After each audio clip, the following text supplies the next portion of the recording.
Assalamualaikum warahmatullahi wabarakatuh. Bismillahirrahmanirrahim. Alhamdulillahirrabbilalamin. Wassalatu wassalamu ala asrafil anbiya'i wal mursalin wa ala alihi washabihi ajmain amma ba'du. Pertama-tama, marilah kita panjatkan puji syukur kehadirat Allah Subhanahu wa Ta'ala yang telah melimpahkan rahmatnya kepada kita semua, sehingga kita masih dipertemukan dengan bulan Ramadan yang suci ini.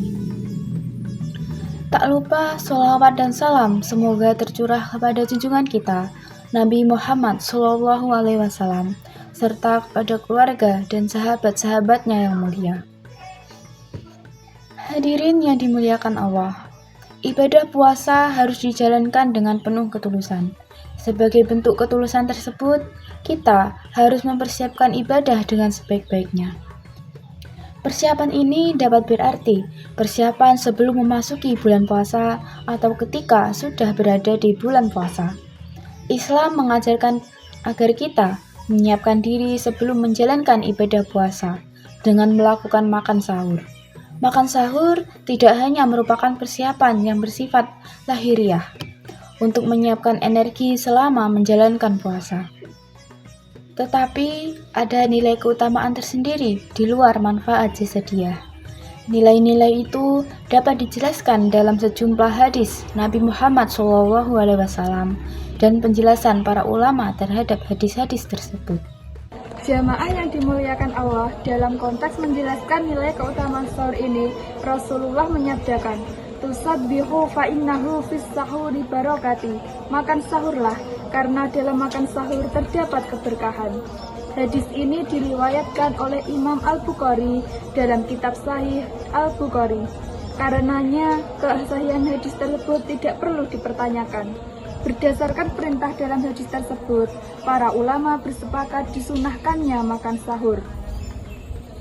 Imam Al-Nawawi dalam kitab Syarah Sahih Muslim jilid 7 halaman 206 mengatakan, "Ajib maus sama'u alassa jibabihi wa innahu laisa biwajibi." Para ulama bersepakat akan kesunahan makan sahur dan bahwa makan sahur bukan perkara yang diwajibkan. Bapak Ibu yang dirahmati Allah, arti keberkahan dalam hadis adalah ia mengandung banyak sekali kebaikan. Di antara bentuk kebaikan, makan sahur adalah ia dapat membuat orang kuat menjalankan ibadah puasa dan membuat lebih bersemangat. Dengan seperti itu, berpuasa menjadi terasa lebih ringan dijalankan. Ketika 10 puasa terasa ringan, ada keinginan untuk berpuasa lagi. Berbeda dengan orang yang tidak makan sahur, ia akan merasa berat menjalankan puasa. Mungkin ia akan menganggapnya sebagai ibadah yang berat. Demikian penjelasan Imam Al-Nawawi dalam Syarah Sahih Muslim. Jamaah hafizakumullah, Imam Ibnu Hajar Al-Asqalani menulis beragam bentuk keberkahan makan sahur.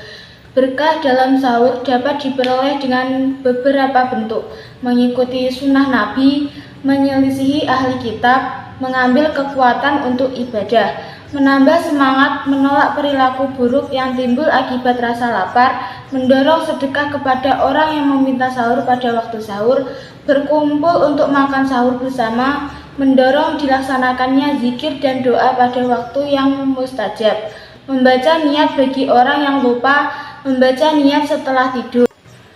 Fath Al-Bari Syarah Sahih Al-Bukhari jilid 4 halaman 140. Hadirin yang dimuliakan Allah, ada poin yang menarik dalam penjelasan Imam Ibnu Hajar di atas, yaitu sahur menjadi sebab kita berbagi sedekah kepada orang lain yang membutuhkan makan sahur pada waktu sahur.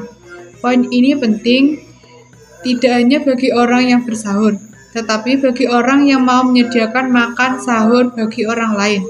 Poin ini sering dilupakan masyarakat kita. Memberi atau menyiapkan makanan sahur untuk orang lain adalah suatu amalan yang utama. Amalan menyiapkan sahur untuk orang lain sering dianggap remeh, padahal ia merupakan amalan sosial yang utama. Karena amalan tersebut merupakan ibadah sosial yang dilakukan di bulan Ramadan untuk membantu orang yang akan menjalankan kewajiban agama. Dalam sebuah kaidah fikih dikatakan, al-mutta'iddi afdalu min al-khasir. Artinya, ibadah yang dapat bermanfaat untuk orang lain lebih utama dibanding ibadah yang hanya kembali kepada pelakunya. Menyiapkan makan sahur adalah bentuk saling tolong-menolong dalam kebaikan. Al-Quran mengatakan, wa ta'awanu ala al-birri wat at-taqwa, atau saling tolong-menolonglah dalam kebaikan dan ketakwaan. Tidak diragukan lagi bahwa menolong orang lain yang akan menjalankan ibadah puasa Ramadan adalah bentuk tolong-menolong dalam kebaikan dan ketakwaan. Sedekah yang paling utama adalah sedekah di bulan Ramadan. Dalam riwayat Imam Al-Tirmizi disebutkan bahwa Rasulullah SAW pernah mengatakan, afdhalu as-sadaqah sadaqah fi Ramadan. Artinya, sedekah yang paling utama adalah sedekah di bulan Ramadan. Berbagi makan sahur atau menyiapkan makan sahur merupakan bentuk sedekah di bulan Ramadan. Sampai di sini dapat kita pahami bahwa makan sahur memiliki banyak kebaikan. Salah satu kebaikan itu memberi kesempatan orang berbuat baik kepada orang lain dengan cara berbagi atau menyiapkan makan sahur. Demikian ceramah yang dapat kami sampaikan, semoga dapat menambah wawasan dan bisa bermanfaat untuk hadirin semua. Wabillahi taufiq wal hidayah, wal inayah. Wassalamualaikum warahmatullahi wabarakatuh.